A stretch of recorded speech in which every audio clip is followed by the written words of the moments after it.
Mailbag time. LA Rams 76. How short of a leash will Trey Lance be on for the 49ers? Could he be pulled as soon as week 4? Your thoughts, Chris? I don't think it's going to be a short leash. I don't.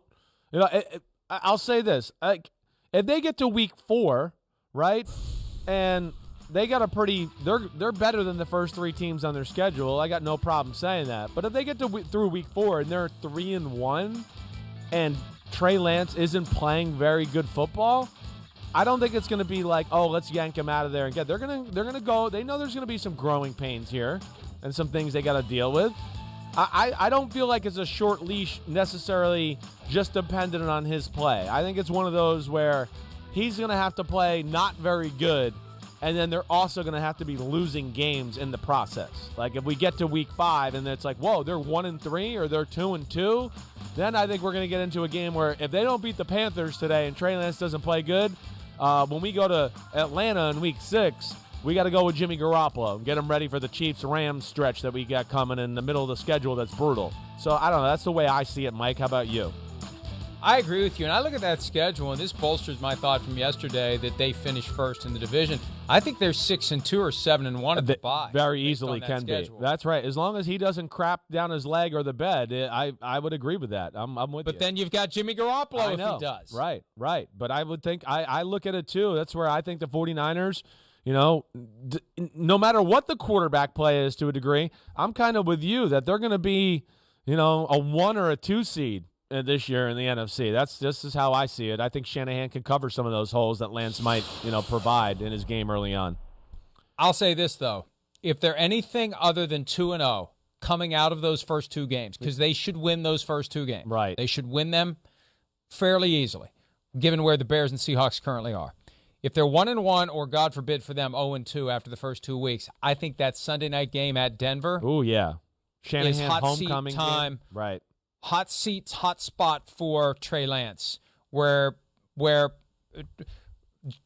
Kyle Shanahan could just decide I've had enough. Yeah. Jimmy, go do your thing. Go do your thing. You've beaten Russell Wilson before. Go beat him now. So I'm actually watching week 3 if they falter in either of the first 2 games. Lance is going to have the opportunity to run with it, right? But I don't think Kyle's going to mess around. John Kasich, who is the first week 1 quarterback to get benched for reasons other than injury this season. Ooh. I know who I think we agree on this one. Who? Tell me. I don't think this one's all that hard. Who are you thinking of? Geno Smith. Right. They're basically begging Drew Lock to still take the job now. The competition continues. Pete Carroll has made that clear. And we've had both Pete Carroll and John Schneider, the GM, say Drew Lock just ran out of time. Well, once he has a little more time, he's going to take it. And I really do believe that, we talked about this yesterday, I think that they just believe they have a better chance of beating Russell Wilson out of the gates with Geno Smith. And if they were playing anybody else to start the season, maybe it would be Drew Lock. Yeah, I'm sitting here looking at week 1 and going, I don't think there's really another answer other than that really to be had.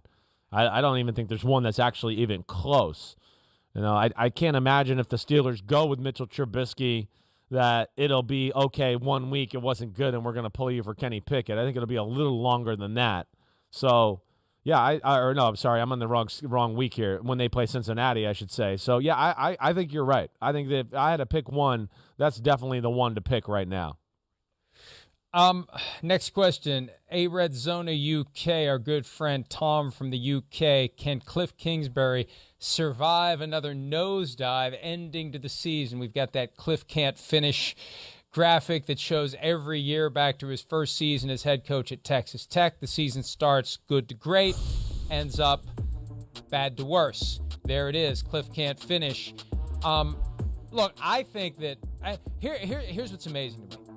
We know he got a new contract. We have no idea what the terms are. We've heard nothing about the money.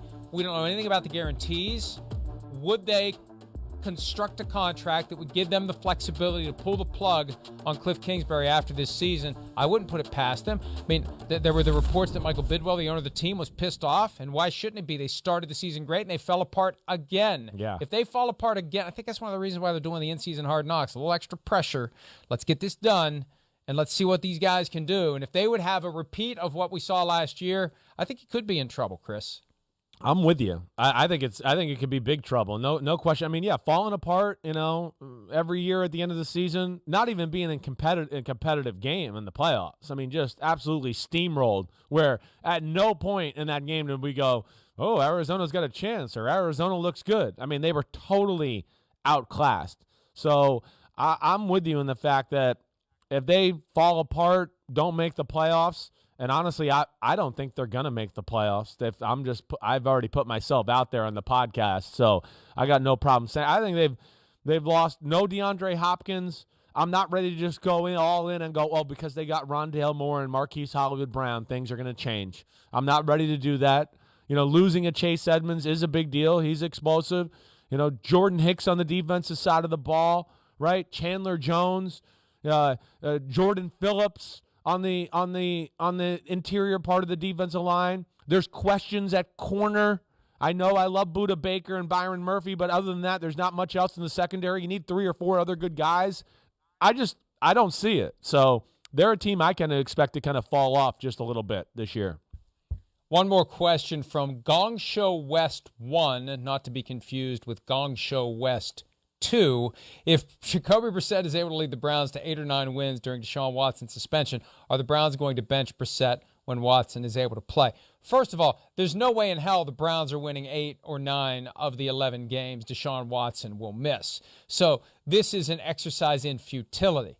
If they somehow would, they're going to have a problem. They're going to have a question. But, Chris, this is like the Baker Mayfield dynamic.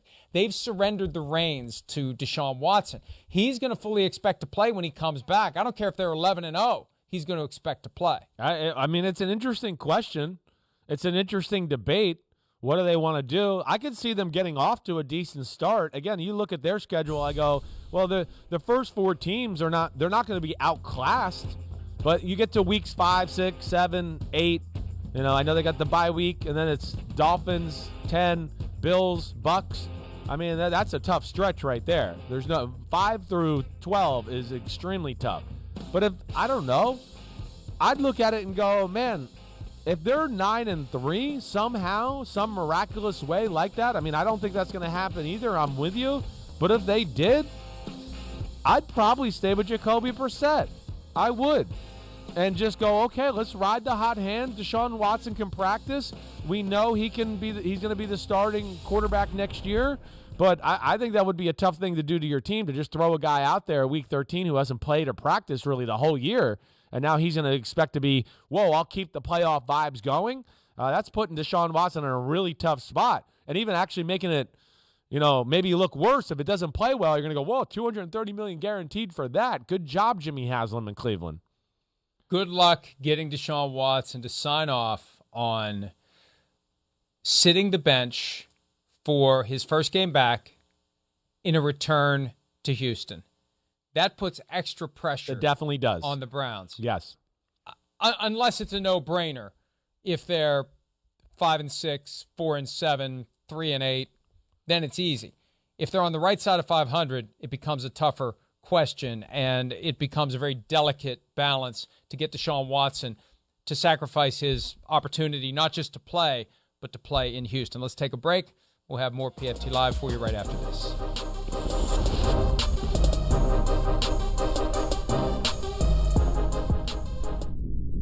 Hi, it's Mike Florio. Thanks for watching PFT on YouTube. Hit subscribe for the latest news and analysis from Pro Football Talk.